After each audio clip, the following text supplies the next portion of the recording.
I'm Yutaro Kato, and I'm from Japan. And I was born in Fukuoka, which is the southern part of Japan. And that's the place where you can get the best ramen noodles. So if you're into these kind of dishes, that's the place you have to visit. I lived in America when I was little, and I studied apologetics and theology in Oxford in the UK. So that's why I have this mixture of Japanese accent and American accent and British accent. And I'm living in Singapore now, so I'm trying to polish my Singaporean accent just to add to your confusion. I really miss living in Singapore and or in the UK because I live in Singapore now, and I kind of miss the dreadful, depressing winter in the UK because it's always hot and humid in Singapore. But you might be surprised to hear that I'm a Christian speaker and a Japanese person because those two don't usually come together. In Japan, there aren't many Christians, and the population of Christianity is just 1%. And growing up in Japan was such an interesting experience for me. Most of the Japanese people have a really relaxed view on religions. They do celebrate Christmas, and they would go to church to have a Christian-style weddings, but they go to Shinto Japanese religion shrine on the New Year's Day, and then celebrate the local gods. And they would have Buddhist style funeral. So you have this interesting mixture of all sorts of religions. And many people doesn't seem to have a fixed idea on religions. And some of them would say that, you know what, there aren't many differences between these religions. So it doesn't matter if you choose this particular religion or that particular religion. All paths would lead to God. And it's okay as long as you're faithful to the religion that you choose. Just pick one and you'll be comfortable and have a convenient life. This is kind of the pluralistic way of thinking. And that seems to be growing, not just in Japan, but all around the world, including the UK. More and more people are finding it uncomfortable with taking one position on the reality of the world. And believing in one view or one particular religion and claiming that it is absolutely true sounds arrogant and exclusive to many people. We want to respect all religion and worldviews, so let's just say that all paths are good and they're fine. Now, is it true that believing in one worldview is arrogant and exclusive? How can we even show if there is an absolute truth? Well, one thing I learned in Oxford was that when we try to answer and face difficult questions, we need to do something before we jump into the answer. And that is that we need to ask good questions before answering questions. When someone says, there is no such thing as an absolute truth, what question do you need to ask? You need to ask them, are you absolutely sure? You see, it contradicts the statement itself if someone is trying to convince you that there is no absolute truth, because he is in essence telling you that his view is the only absolute truth. Truth is inherently absolute and exclusive. It is not about preference. I think it would be better than fish and chips because that's your personal preference. But it is not arrogant to say that 2 + 2 = 4 and not 5 or 7. If I say 2 + 2 = 400 and you say, no, it's 500 or 700, we can both be wrong at the same time, but we cannot be right at the same time. And I don't think you are being arrogant when you are trying to persuade me that 2 + 2 = 4 and not 700. Truth has to be absolute. That's the nature of truth. Then the next question would be, how do we choose one particular worldview? Can we even choose which?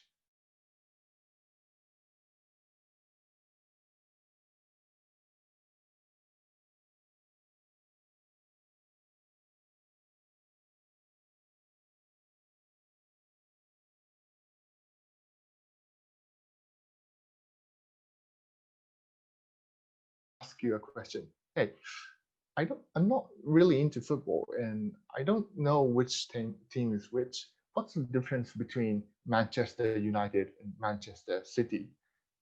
Aren't they the same?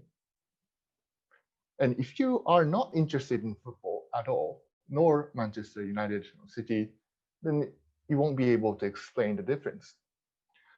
But if you are a football fan and if you are rooting for Manchester City or United, then that's an outrageous question.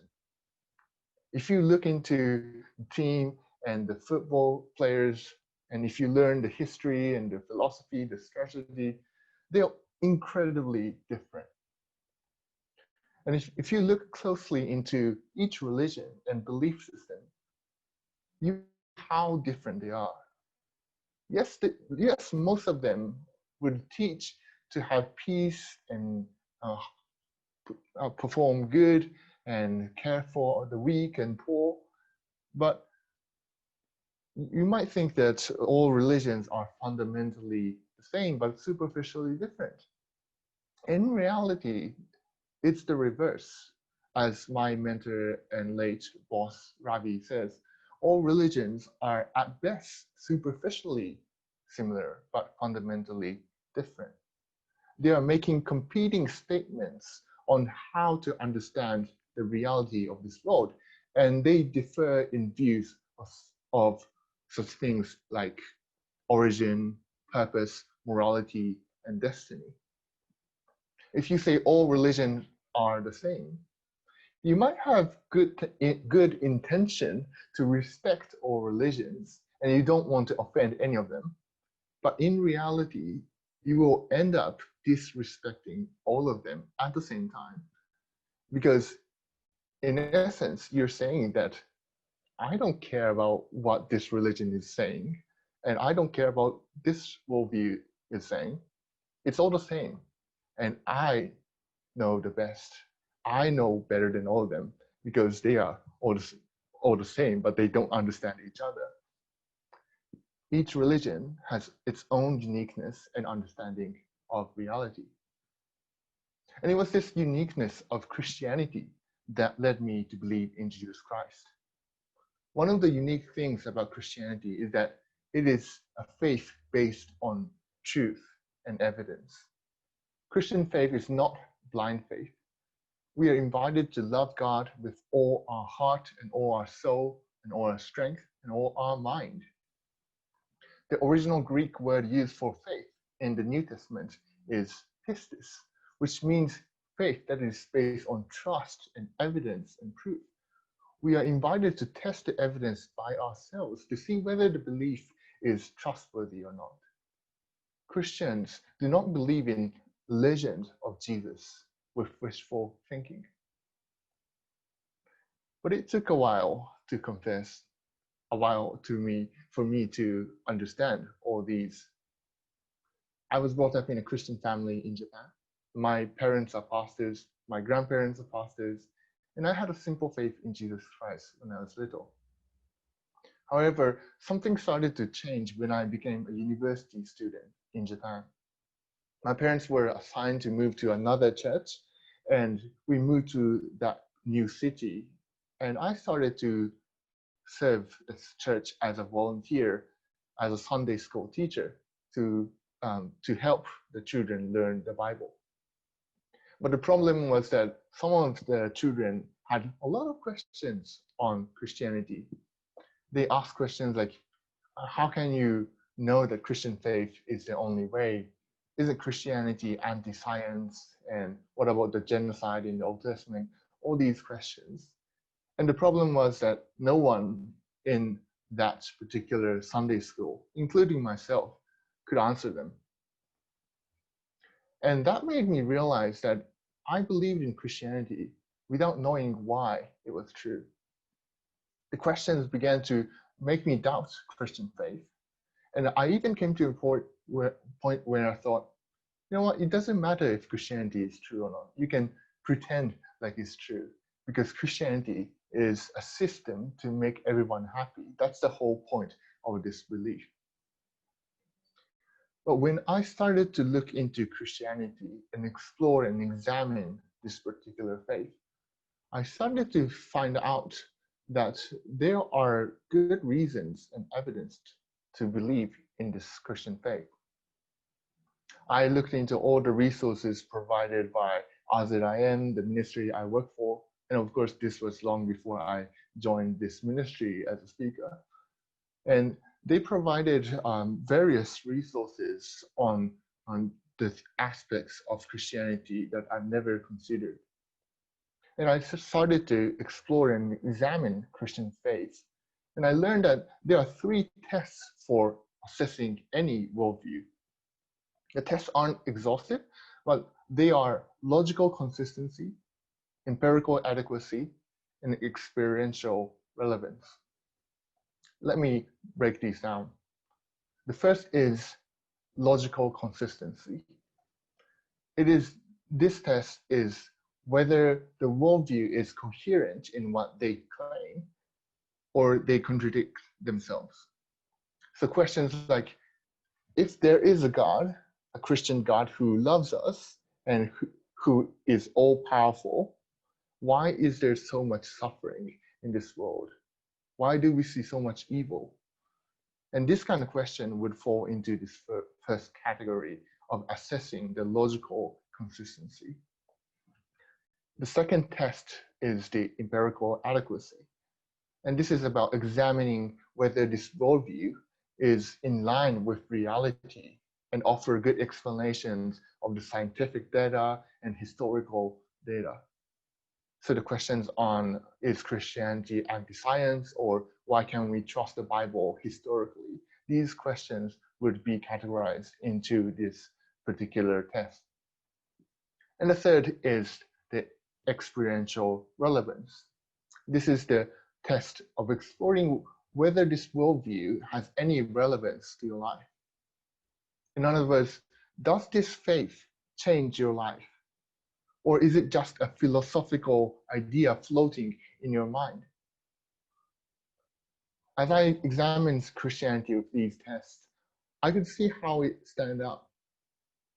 And Claire and I would be happy to answer questions on how Christianity actually makes sense and hold water in the Q&A session. But in my talk, in the rest of my talk actually, I would like to focus on particularly the third test, which is about how Christian faith changed my life. Now, in Japanese culture, there are 2 things that you're expected to do in your life. There's a very popular music band named oclock. And although they are from Japan, they are very fluent in English, and they write songs in both languages. And this particular musical group, oclock, wrote a song that describes the challenges and the struggles of living in Japanese or Asian culture. The chorus goes like this: big boys don't cry, shoot low, aim high, eat up, stay thin, stand out, fit in. Good girls don't fight, be you, dress right, white face, tan skin, stand out, fit in, stand out, fit in. It's interesting that the Asian culture is pushing people to fulfill these 2 things in their lives: to stand out and to fit in. Now, Japanese culture is a very competitive culture, and we are taught to do our best to study, to go to a good school, to go to a good university, and work for a good company. And that would make you happy, they would say. And that is why Asian parents would love to tiger parent their kids. And then when the kids grow up, they would tiger parent their own kids. And that cycle goes on and on. But we are also expected to fit in to the culture. In Japan, one of the most important rules is to follow what everyone else is doing. We have a huge sense of honor and shame. And there's a famous saying in Japanese that goes like this: the nail that sticks out gets hammered down. The nail that sticks out gets hammered down. You get hammered down if you stand out in bad ways, and you will be forced to fit into the norm and conform to the culture. And the worst nightmare for Japanese people is to get hammered down and be isolated in the community. There's apparently contradictions in these statements to fit in but to stand out. But that's a reality of being an Asian or a Japanese person in this culture. And you have to maintain that balance of standing out and fitting in. Even though I was brought up in a Christian family, I used to be heavily influenced by these cultural ideas and expectations.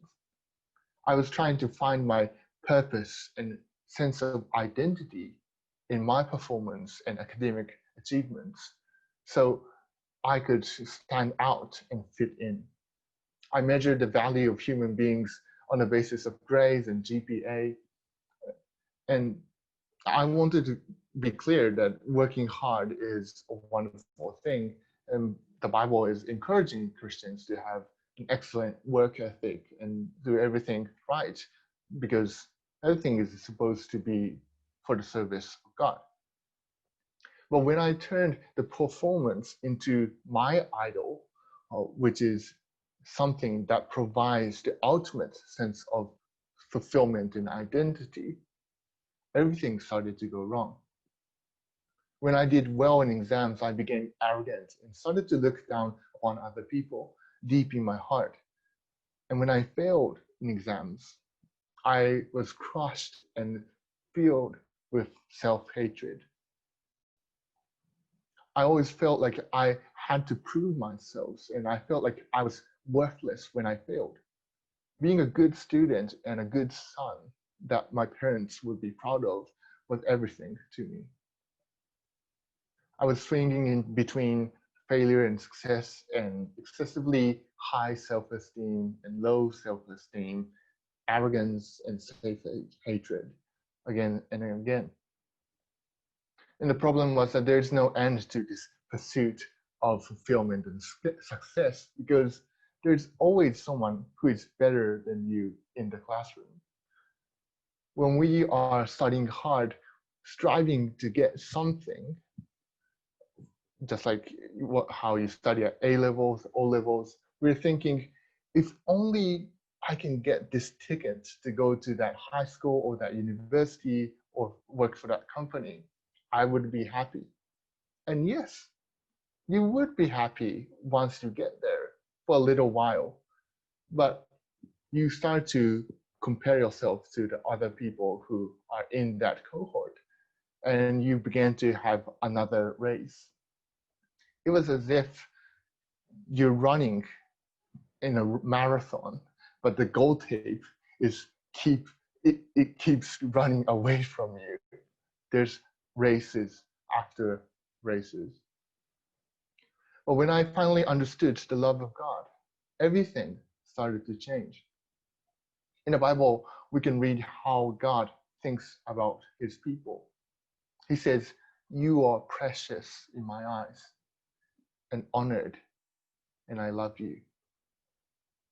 There's no need to prove ourselves in front of Jesus Christ, because he knows all our brokenness, all our dark side, as well as the bright side, all our brokenness, failures, and yet he still loves us.